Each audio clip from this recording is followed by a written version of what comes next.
Good morning. I am Sheila Amalraj, Assistant Professor, Department of Mathematics. Now I am going to take Discrete Mathematics, subject code MA3354.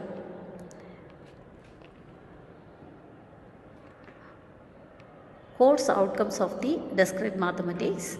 First one, I have knowledge of the concepts needed to test the logic of a program. Second one, have an understanding in identifying structures on many levels.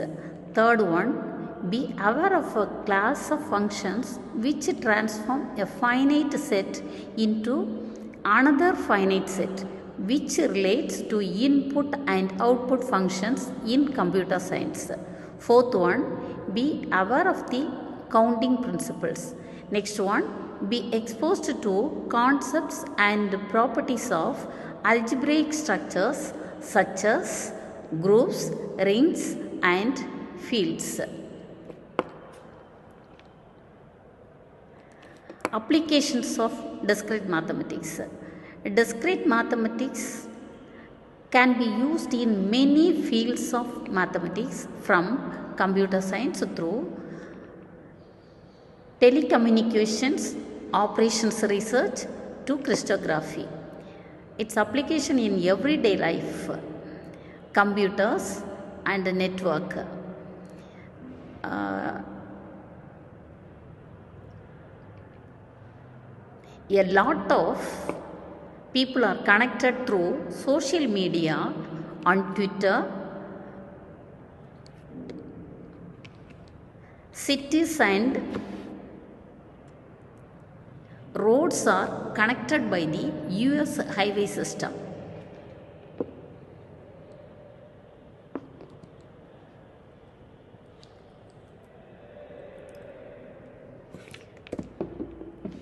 Real-time application of graph, social media analysis, network monitoring, financial trading, Internet of Things management, autonomous vehicles.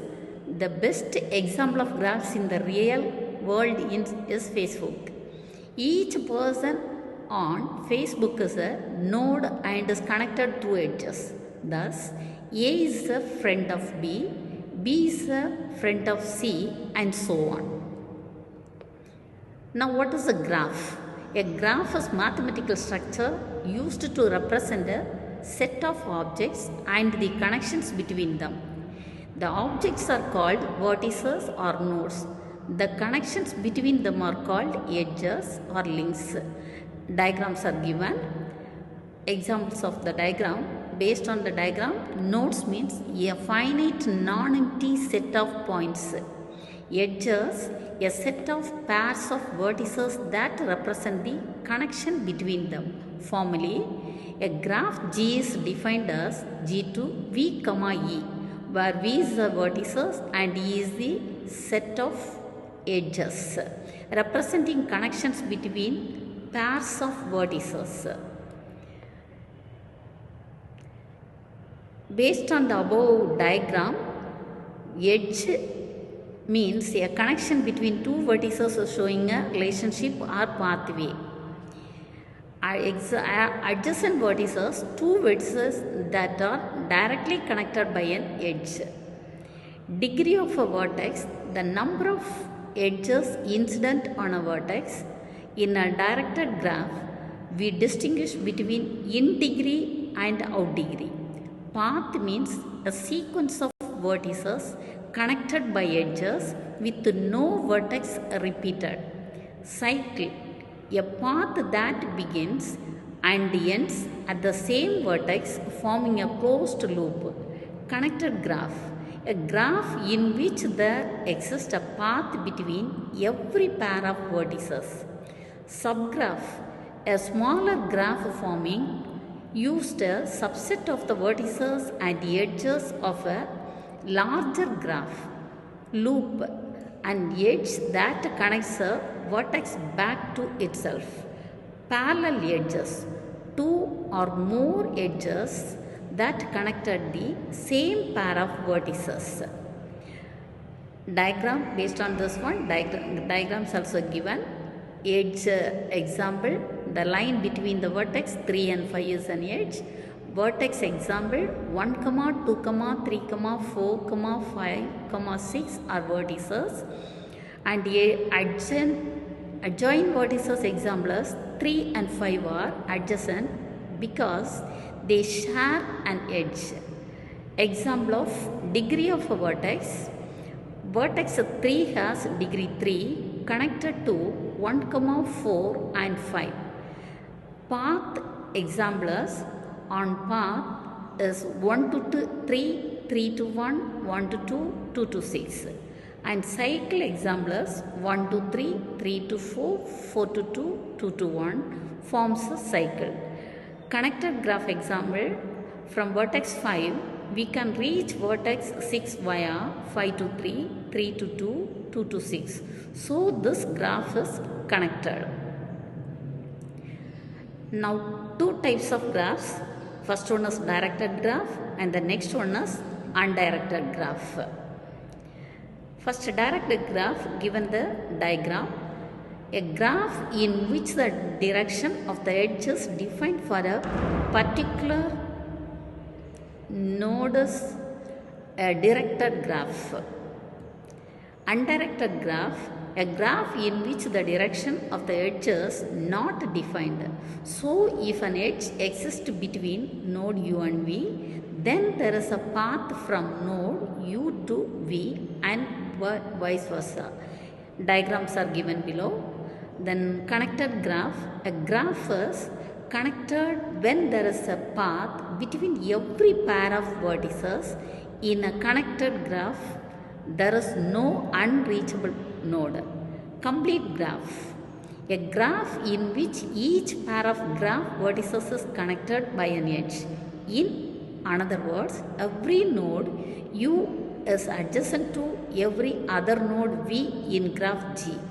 A complete graph would have n into n minus 1 divided by 2 edges.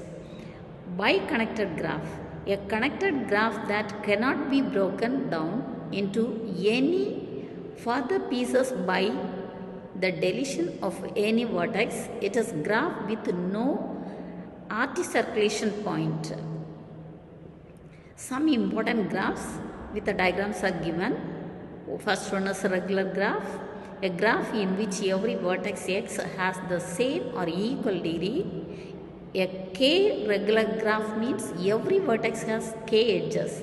Every complete graph in general form as kn will have n minus 1 regular graph, which means the degree is n minus 1.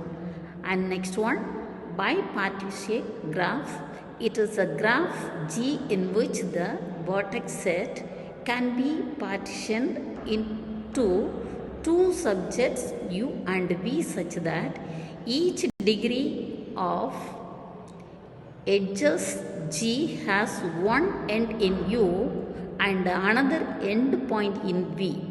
Diagrams are given below. Third one, complete bipartite graph. It is a simple graph with a vertex set partitioned into two subsets U and W, where U equal to set of vertex V1, V2, etc. Vm and W equal to W1, W2, etc. Vn. The elements in these sets are the vertices. There is an edge from each Vi to each Wj. There is no self loop. The next one is a cycle graph. It is a connected graph where each vertex has degree 2, forming a single closed loop without any branches or endpoints. This graph contains at least 3 vertices. Suppose a graph has the following vertices V1, V2, etc. Vn. This graph will be a cycle graph if it has edges as follows: V1, V2, V2, V3, etc. Vn, V1. Diagrams are given. Now, based on this one, the theorem is handshaking theorem. Statement: the sum of the degrees of all vertices equals Tau is the number of edges. In mathematical expression, summation V belongs to V. Degree of V equal to 2 into modulus of V, where degree of V represents the degree of vertex V and modulus of E is the number of edges in the graph. Proof of the handshaking theorem: let G equal to V comma E be an undirected graph with n vertices and m edges. The degree of a vertex V denoted by deg of V is the number of edges incident to V. Since each edge is incident to two vertices, we have the following relations: sum of the degrees of all vertices in G equal to 2 into modulus of E, where modulus of E denotes the cardinality of the edge set E. Based on this one, examples are given and as well as applications. Some computer networking, social networks, chemistry. The handshaking theorem has numerous applications in various fields, including the computer networking, social networks and the other related areas. Given below some applications. Solve the problems. Find the number of edges in a graph G with 10 vertices, where each vertex has a degree of 3. Solution: by the theorem, let G equal to V comma E be a graph with 10 vertices, where each vertex has a degree 3. Using the theorem, we have sum of the degrees of all vertices in G equal to 2 into modulus of E. Given the data, vertex is 10 and the degree is 3. Therefore, modulus of E equal to 3 into 10 divided by 2, which is equal to 30 divided by 2 equal to 15. Therefore, the graph has 15 edges. Thank you.